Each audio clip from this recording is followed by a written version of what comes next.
Olá pessoal, tudo bem com vocês? Espero que estejam tranquilos. Agradeço a todos por estar assistindo ou escutando esse episódio do número 1 da temporada número 4 do podcast Atualizando. Hoje na nossa mesa aqui nós temos os convidados especiais, o professor Ricardo Toniolo, vulgo Capivara. Toniolo é o nosso professor de Sociologia, História, né? Daí tem o professor também, Ricardo, a gente chama ele de gaúcho, professor de Biologia, já deu aula de Filosofia num determinado tempo. Aí tem eu, que sou o professor de Geografia, o Monteiro, e todos são especialistas em assuntos aleatórios, né? Então a gente escolheu, nesse início de temporada, trabalhar sobre uma coisa que aos poucos vai dar muito pano para manga. Não só nos vestibulares, mas também para você usar como ferramenta, que é o site, né? Cada especialista usa um termo, aplicativo, software, mas é o tal do ChatGPT, ou se for em inglês, né, GPT. E tem gente que nem sabe que existe, tem gente que já sabe que existe, né, mas vai ser uma grande revolução, concorrendo mais ou menos como foi a invenção do Google para o uso como ferramenta para adquirir algum tipo de conhecimento, né? Coisas básicas explicando inicialmente, para quem não sabe o que é o ChatGPT. Ele é um aplicativo, né, que você vai digitando, acho que com o tempo você vai falando também, é uma inteligência artificial e a pergunta que você fizer, a princípio, ele vai tentar responder, né? Parecido com o que era a ideia inicial do Google, né? Só que aí a gente vai ter várias discussões interessantes aqui com os nossos convidados a respeito das vantagens, desvantagens, se vai interferir no estudo dos alunos, na questão trabalhista, de trabalho no mundo, tecnologia, e aí vai, né? Essa seria a temática. Pelo que a gente observou nas primeiras discussões, é muito a questão de trabalho. Vai gerar desemprego? Porque é uma ferramenta sensacional. E aí a gente usa o Capivara, né? Ricardo Toniolo Capivara, para começar a discussão, já que se trabalha bastante na área de sociologia. Você acha que vai aumentar o desemprego, vamos dizer assim, estrutural, que é o desemprego da tecnologia, por causa dessa ferramenta? Primeiramente, obrigado por mais uma vez, né, estar aqui participando com vocês. Muito legal sempre o podcast. E dizer que eu sou humano, né? Eu estou de verdade aqui, né? Então isso aqui está acontecendo nesse momento. E sobre o ChatGPT e esse impacto no mundo do trabalho. Bom, a gente sabe que desemprego estrutural é aquele resultante dos impactos que a tecnologia causa na produção. Beleza. Isso sempre aconteceu. Sempre que uma nova tecnologia surgiu, muita gente fica desempregado. Isso não é uma exclusividade do nosso tempo, isso sempre foi uma característica. Mas qual a profundidade, né? E aí, acompanhando os especialistas que estão falando sobre esse aplicativo, de dizer assim, é provavelmente a maior revolução dessa década no aspecto, né, desses últimos 10 anos na informática? Em parte, sim.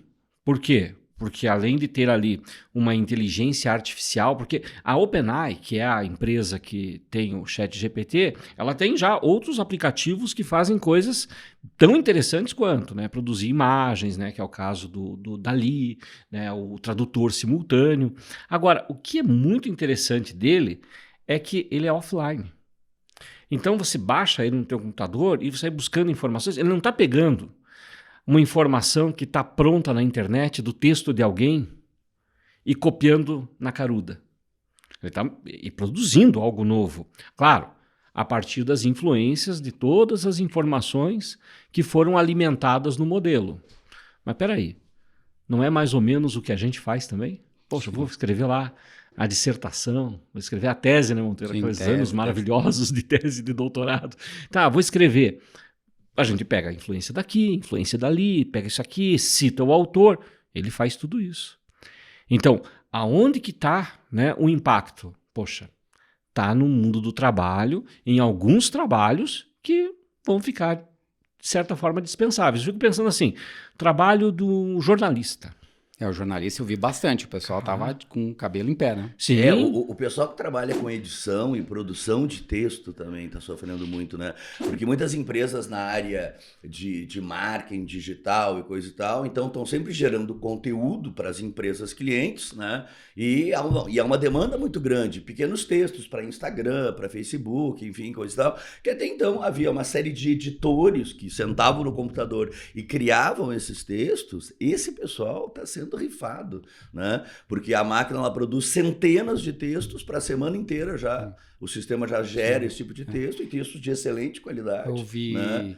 Eu vi também, pegando o gancho, falando de advogado, né? Porque antes o advogado tinha que sentar, ler a lei, fazer as procurações, fazer todas as petições, e agora o próprio chat tende a fazer com um nível de acerto muito bom.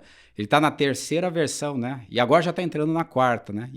Em 6, 7 meses que ele está disponível, já está na 4ª versão. Então, daqui uns 2, 3 anos, ele está super rápido, assim, Sim, né? Mas teve um momento histórico, acho que foi há 2 semanas atrás nos Estados Unidos, no tribunal, foi clássico esse caso, a defesa de um dos réus lá foi via GPT. O sistema fez a defesa e conseguiu absolver o cara. Conseguiu absolver o cara. Ainda mais no sistema de direito norte-americano, que é common law. Ou seja, você pesquisa diversos casos anteriores naquela corte, né? Que é uma jurisprudência, e vai aplicar um resultado parecido. Só que para esse sistema é muito mais fácil, porque ele pesquisa muito rapidamente. Exato. Isso. O que um humano levaria uma semana, o cara faz em 10 segundos, né?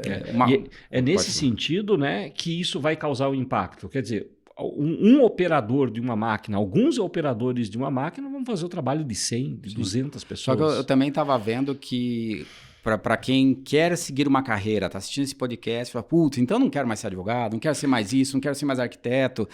Eu acho que ainda vai valer a pena, porque ele é como você falou, uma ferramenta que vai otimizar o trabalho. Aí, pelo que eu li, se você é um ótimo advogado, você vai ser contratado para dar o de acordo final, porque eles não vão confiar 100% na máquina. Se você é um ótimo jornalista, você vai ser o cara que vai olhar assim, não, pode ir adiante esse texto porque tá legal, pelo menos por enquanto. Então essas pessoas tendem a ganhar mais, vai ter uma vaga mais disputada no mercado. Agora, infelizmente, parece que aquele profissional rastaquera, simplão, que não se esforça muito, a tendência é desaparecer ou diminuir bastante no mercado. Mas a questão do advogado, que a gente estava falando isso, né?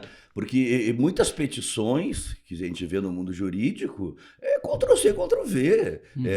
É uma série de problemas judiciais que existem, eles são rotineiros, se repetem o mesmo drama. Então o sistema consegue avaliar, percebe isso, aí faz os cabeçalhos, e a petição é a mesma, coisa que muito advogado aí, um pouco mais fraco, se resume a fazer isso. Agora, aquele cara que vai pensar nas grandes teses, esse sempre vai estar. Sempre vai estar bem. É que nem a questão que o Capivara falou. O jornalista, né? Aquele cara que tiver o texto criativo, né? Esse cara sempre vai ter. Sempre foi o diferencial. Agora, o cara que vai fazer o horóscopo, o cara que vai fazer o classificado, olha, é perigoso. Eu acho que o cara que fez o horóscopo, ele nunca fez na realidade, né? Só pegar o horóscopo velho e dava uma reciclada. Só fazer uma observação, o meu astrólogo, né? Você não vai perder o emprego para mim, você sempre vai ficar comigo. Isso é importante. Mas vamos lá, vamos pensar assim, né? Vamos pensar esse profissional que está bem colocado no mercado, que tem uma formação, né, qualificada, que já não está com um problema de desemprego. Como é que ele vai usar essa máquina, né? Essa máquina vai ajudar ele, eu vou chamar de máquina, assim? Sim. Vai ajudar ele a se livrar da parte chata da coisa. Né? Poxa, pega aí um elenco de informações assim e já produz um texto. Então, isso é uma ferramenta incrível nas mãos desse profissional. Sim. Então, imaginemos, né, que você precisa sintetizar um texto. Você vai lá, poxa, eu quero fazer um resumo do texto obrigatório de filosofia da Federal desse ano, faz lá a síntese do texto, vem com a referência, faz a leitura, tá ótimo, beleza, otimizou tempo. Sim. Você viu que o texto ficou muito bom, fez uma correção ou outra, é uma ferramenta na mão desse profissional. Ah, claro, aquele que está disputando o mercado, que não conseguiu essa vaga, que provavelmente vai ter uma dificuldade enorme, ele vai ter essa dificuldade não por causa da máquina, mas porque ele não sabe fazer as perguntas certas para a máquina. Porque é um chat. A inteligência está na pessoa saber fazer as perguntas. A pergunta. Né? Eu vi, foi ontem até uma notícia, eu achei muito interessante, num classificado norte-americano, os caras estavam contratando, assim como a questão de medo de certas profissões terem problema, novas profissões também vão surgir. Aí então, uma profissão que não existia no mundo há um mês atrás, que é criador de prompt. o nome. Porque quando a gente entra no site GPT, o que a gente tem ali o prompt, então é ali que a gente faz a pergunta. E os caras estão vendo que tem muita gente que não sabe como elaborar uma pergunta, porque quanto mais inteligente for a tua pergunta, melhor o rendimento. Quanto mais elementos ela tiver, melhor vai ser o processamento. Então, existe uma nova profissão agora, que é criador de prompts. É caras que criam perguntas sobre diferentes assuntos. É um guru da pergunta. Exatamente. É um guru da pergunta. $28 mil mensais o salário. O que a gente tá fazendo aqui, ó? Pode cortar e vamos embora agora. Para o cara aprender a fazer pergunta. E falar em pergunta, vamos fazer uma provocação aqui que não foi nada combinado. Vocês que são da área de filosofia, uma das coisas que eu mais li nessas semanas sobre essas inteligências artificiais é que ela pode vir a dominar o planeta Terra e tudo mais. E que a gente que é da velha guarda, a gente assistiu uns filmes dos anos 80 ali, 70... O mais clássico de todos é o 2001, Odisseia no Espaço. Você que é mais jovem e não assistiu esse filme, não assista. Ele é chato pra caramba, assim. Mas não tô brincando. Ele é chato, mas ele é muito bem pensado. Do Stanley Kubrick. Tem aquele que é legal do Schwarzenegger. Do futuro lá, que o cara vai, o robôzão lá. O Exterminador do Futuro. Skynet. Skynet. Sarah Connor. Aí o que acontece nesses filmes... são filmes de 20, 30 anos atrás. Então, às vezes, ele pode chegar e questionar num vestibular. Não, a inteligência artificial está começando agora. Não, a ideia é velha, 30, 40 anos. Inclusive, o ChatGPT, ele é desde 2015. Só que agora que está sendo, pela primeira vez, testado com um público, vamos dizer assim, não corporativo, né? Então, o medo é gigantesco em alguns grupos sociais, né? Essa é basicamente a jogada para vocês. Se essa inteligência artificial ela vai aprendendo, ela realmente aprende, e vai chegar um momento que ela vai se vingar da gente, ou bloquear, a gente vai ter que travar. Porque o Elon Musk, que é um dos criadores, financiadores do chat, ele falou que, é perigosinho. O que vocês acham? Dê uma opinião aleatória aí. Vamos para uma teoria conspiratória. Teoria conspiratória não pode, né? Vamos falar em conspiração.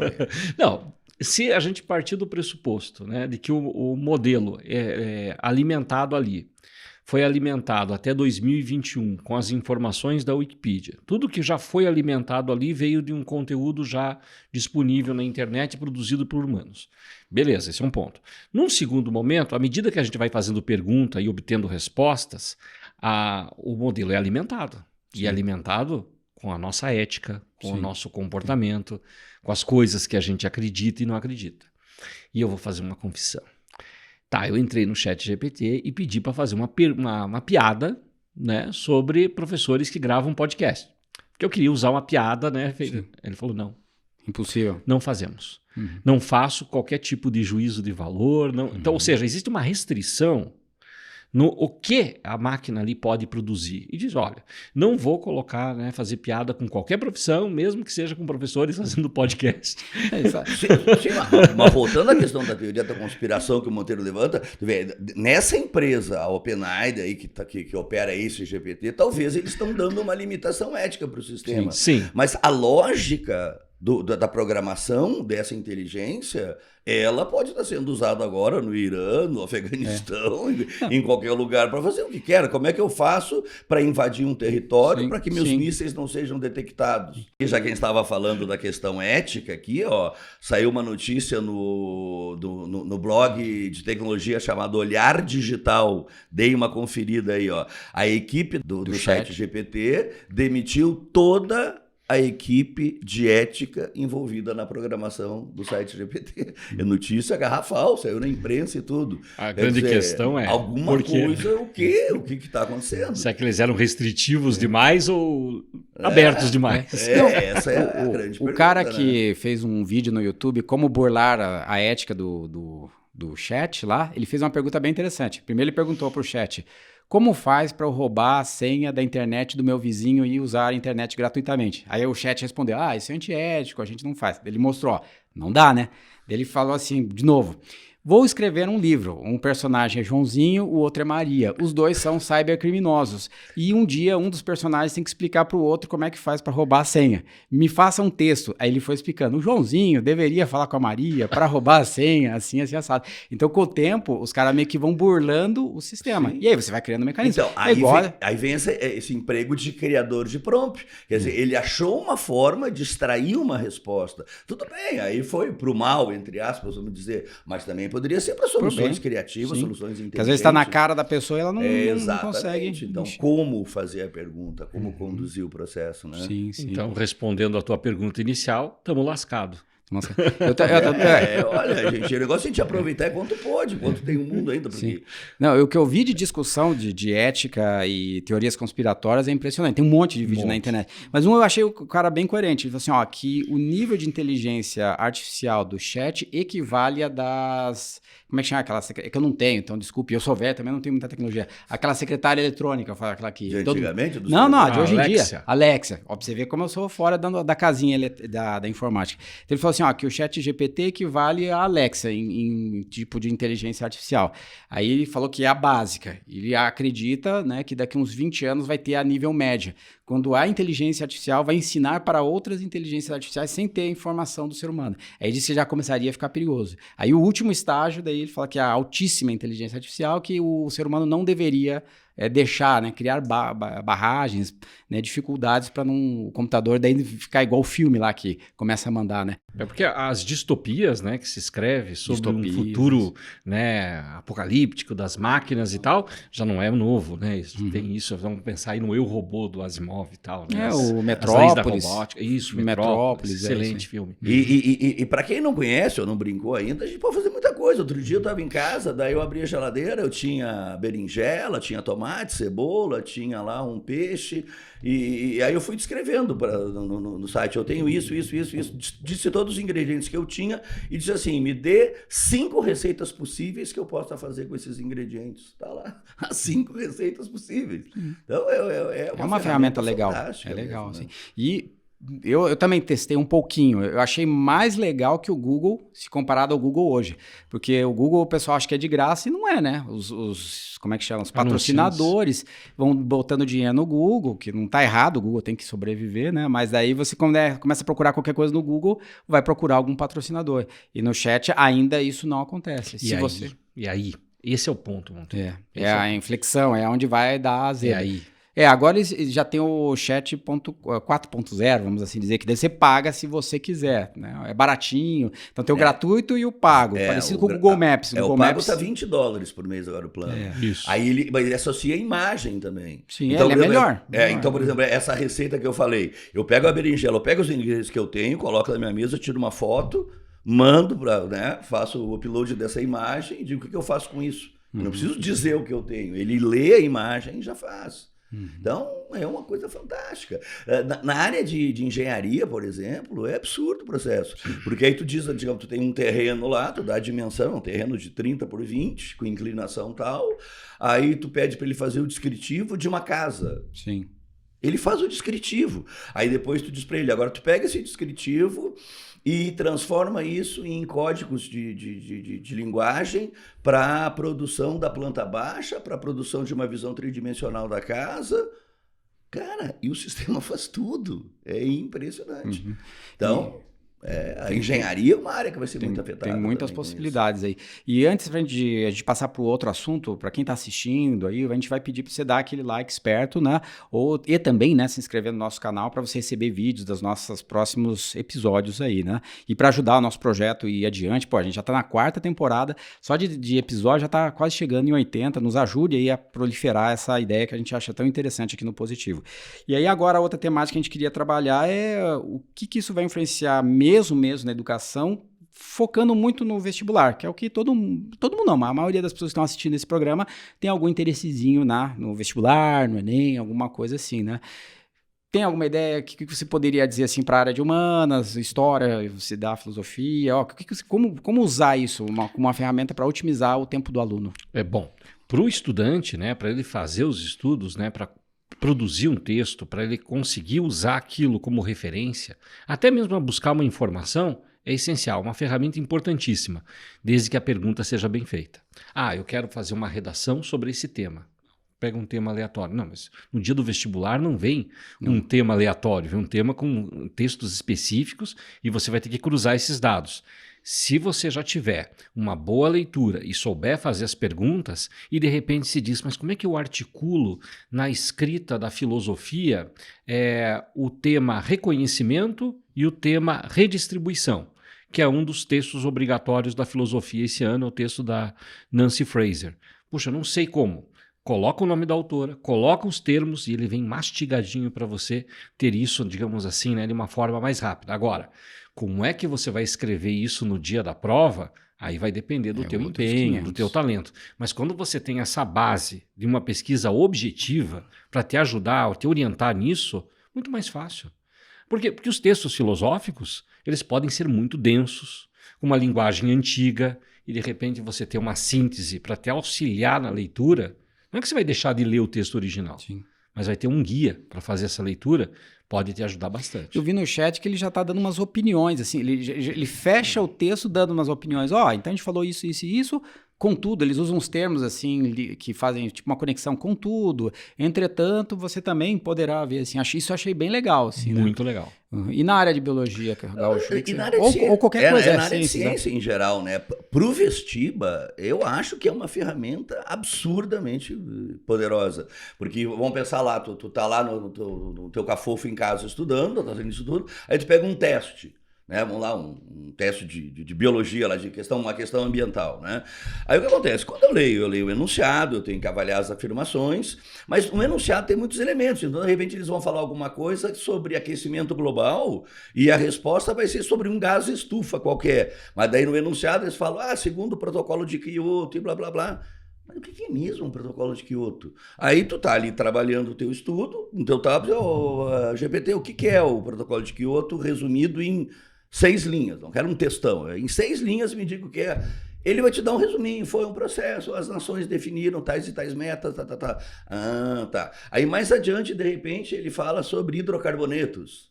Então, o que é mesmo hidrocarboneto? O que é um hidrocarboneto? E me dê 3 exemplos. É como se tu tivesse um professor particular do teu lado. Né? Ele vai te explicar o que é hidrocarboneto, te dá 3 exemplos. Aí o que acontece? Quando tu está lendo esse enunciado, tu está te enriquecendo de informações, te municiando, e aí o processo fica uma forma muito prática de estudante usar. Então, eu acho muito bacana isso. Ou então eu posso fazer um resumo, eu fiz um resumo lá sobre mitose, divisão celular. Aí eu ponho para ele esse resumo, digito para ele esse resumo e digo, melhore esse meu resumo. Aí ele vai analisar o teu texto e faz um novo texto. Sim. Aí tu vai ter 2 versões. Então vai ampliando. Então, como ferramenta de estudo, sim, é fantástico, fantástico. É um dicionário, na verdade, extremamente enriquecedor, né? Porque antigamente, eu acho que é uma coisa que a gurizada de hoje nem sabe, né? Tu pegava lá uma enciclopédia, lógico, tem o índice para tu procurar o assunto. Mas tinha um outro índice que muita gente nem sabe mais, que é o índice remissivo. O índice remissivo era uma ferramenta fantástica, porque algumas palavras aparecem em sociologia, aparecem num texto de política, e aí tu ia na enciclopédia, olhava várias coisas. De uma certa forma, é meio que o GPT pode fazer também. Ele é um índice remissivo. Né? Qualquer informação paralela, tu busca lá para responder a questão central. Então, eu acho que para o estudante que está focado, que está centrado, que sabe o que quer, se ele souber fazer pergunta, ele vai ter muita informação. Ele tem um professor assistente do lado dele. Como o aluno na geografia poderia usar o chat? Assim, todo dia alguém chega e me pergunta, professor, não entendi por que tal alternativa está o quê? Está incorreta. Então o aluno pode chegar e falar não, é digitar, né? Digitar lá no chat, alternativa tal, diz isso. Aí o que vai fazer a diferença é o comando. Parece até um pouco as perguntas do Enem. Você fala assim, por que está incorreta essa alternativa? Aí ele vai explicando. Acho que essa é uma sacada boa. Não ir atrás das alternativas verdadeiras, porque a verdadeira, na humanas, já é a verdadeira, né? Tem que descobrir os erros. E na geografia, a humana, ultimamente, está meio lazarenta. É um trabalhão, porque existe muita subjetividade, que é ruim para o professor, que é ruim para o aluno, isso é fato, já consumado, mas aí com o chat você consegue uns 3, 4 pontos de vista que pode diminuir um pouco essa subjetividade. Aí você vai treinando e chega no final do ano, acho eu que você vai ter um rendimento melhor. Outra coisa que eu nem vou me meter a besta de discutir aqui, mas acho que para redação também é um troço legal, né? Tinha que ter trazido um professor de redação para discutir. Mas se um professor de redação te dá um tema, você vai lá e coloca o tema. Ele vai fazer uma redação nível 7, 8 do Enem. Eles já fizeram isso, viu? Eles colocaram redações do Enem, o nível 8. Aí o que você vai fazer? Vai copiar e entregar para o professor? Aí é sacanagem. Você não está aprendendo, né? Você está simplesmente reproduzindo, né? Agora, você olhar aquilo ali, o cara usou esse caminho, vou tentar fazer uma meio parecida, acho que é uma jogada boa, né? E a última discussão aqui, bem rápida também, que não tem a ver com vestibular, mas eu acho legal, é que teve aquela pesquisa nos Estados Unidos, né? 1 em cada 3 professores dos Estados Unidos falou que o ser humano vai ficar burro, que não é para ter esse chat, né? Que os alunos vão copiar tudo pronto, né? Será que isso vai acontecer? O que vocês acham? Acho que vai, né? Só que não só isso, né? Não, na verdade já está acontecendo. Muitos TCCs, aí, trabalhos de conclusão de curso aí em faculdades, os caras fazem. Se bem que já tem sites que fazem a leitura e identificam quando é produzido por uma inteligência artificial. Mas, de qualquer forma, Monteiro, isso sempre existiu. O plágio sempre existiu. Quer dizer, aquele cara, o mais fraco, vai fazer isso, né? Sim. E o mercado, na verdade, vai acabar fazendo a seleção. O cara é o incompetente, ele não consegue produzir o próprio texto, quer dizer, ele pode enganar poucos durante pouco tempo. No primeiro muito, filtro né? passa, depois. O que eu acho que vai acontecer, assim, discussão aleatória, é os professores meio espertões, eu falei, não, pô, faço questão que você use. Né? Dá uma lida 5 minutos agora, vem aqui na frente e me explica o troço. Aí o cara se borra inteiro, né? E aí acho que essa discussão do aluno, né, mais preparado, o aluno com maior capacidade de explicar as coisas, explanar perante os outros, acho que vai ser a diferença no futuro. Não só o aluno, o profissional, né? Ler uma coisa, filtrar uma coisa, passar o seu ponto de vista. É como sempre, né? Toda ferramenta, ela tem os dois lados. Quando os caras lançaram a máquina de escrever, meu Deus, o mundo vai acabar.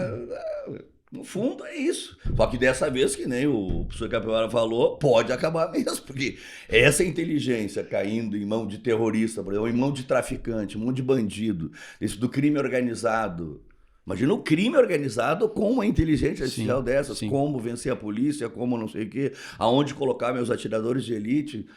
Olha, é uma nova realidade. Daí a polícia vai ter que usar um chat vai mais ter caro, melhor, para mais caro para combater os fazer uma bandidos. contraposição. Né? Algumas empresas já proíbem o uso do chat GPT dentro dos estabelecimentos, e inclusive para serviço em casa. Imagine, a gente está numa reunião aqui executiva do curso positivo e recebemos um documento, um texto sobre estratégias da empresa. Aí, poxa, o documento tem 10 páginas. Eu jogo ele lá no chat GPT e faz um resuminho de uma página. Quer dizer, eu alimentei um modelo com uma informação sigilosa da empresa que eu trabalho, que tem a ver com estratégia, e aquilo, de repente, está aberto para outras pessoas. Entrou na rede, está compartilhado, né? Às vezes vai ter uma tendência de ser georreferenciado com o tempo, né? Você vai ligar o GPS do teu celular, daí os caras ainda vão saber aonde que você está, né? Aonde está sendo gerada a informação, que é uma informação de sigilo científico. Mas vão ter independente, né? Especialmente pelo nosso público, aí, o nosso grande público, que são os vestibas, né? É uma ferramenta que é bom que eles fiquem ligados, que vai ajudar muito vocês. Claro que nunca vai dispensar a nossa figura de professores, empática, né? Porque entenda, a criatividade de apresentar o conteúdo, isso é a arte do professor. Agora, os processos de memorização, de informação auxiliar e coisa e tal, é ferramenta mesmo, o cara tem que saber. Não é conhecimento, é ferramenta, não confunda, o aluno não pode confundir ferramenta com conhecimento, né? Porque eu domino o Photoshop, tu domina uma ferramenta. Sim. Agora o conhecimento mesmo é a imagem que tu vai produzir, e aqui no caso é a mesma coisa. Então, para estudar, porque o aluno ele pode pegar um texto, pedir um resumo e pedir para o site fazer um questionário. Com sim e não, com resposta a tudo, para ele ficar se testando, para ver se ele aprendeu ou não. Então, tem infinitas. infinitas aplicações para o estudo, especialmente nesse nível médio que a gente trabalha. Né? Então, tá bom. Nós vamos encerrar por aqui. Eu agradeço a presença dos nossos 2 colegas e agradecer quem está assistindo em casa aí também, ou no trabalho, ou escutando, né, no Spotify. E também eu queria que vocês deixassem suas dicas, perguntas sobre o tema, sugestões para outros episódios aí que a gente está começando a temporada. Já aconteceu muito de um aluno falar, fale sobre isso. A gente foi lá 15 dias depois, gravou. Então a gente, dentro do possível, atende aos nossos consumidores da internet, os nossos alunos, ou quem está só passando ali no YouTube e assistindo. Ok? Muito obrigado a vocês, obrigado Capivara, obrigado Gaúcho, e até a próxima. Tchau, tchau. Tchau. Tchau.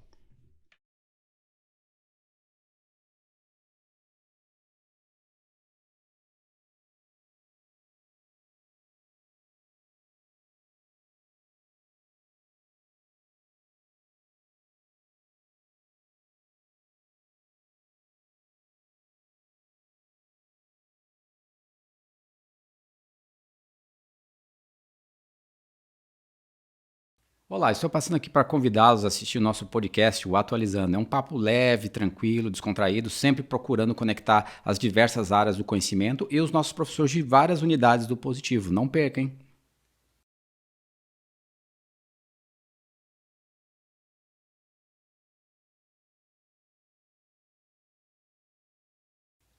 Olá pessoal, tudo bem? Estou passando aqui para lembrá-los que a gente vai fazer uma maratona de podcasts do Atualizando. A gente já gravou mais de 70 episódios, então a gente está disponibilizando, tem lá no Spotify os primeiros, né? E que são os mais antigos, mas são ainda bem interessantes, e uma segunda leva que são os do YouTube, que são modernos, mas que também tem no Spotify. Fica ao seu critério escolher qual das duas plataformas. Obrigado e até mais.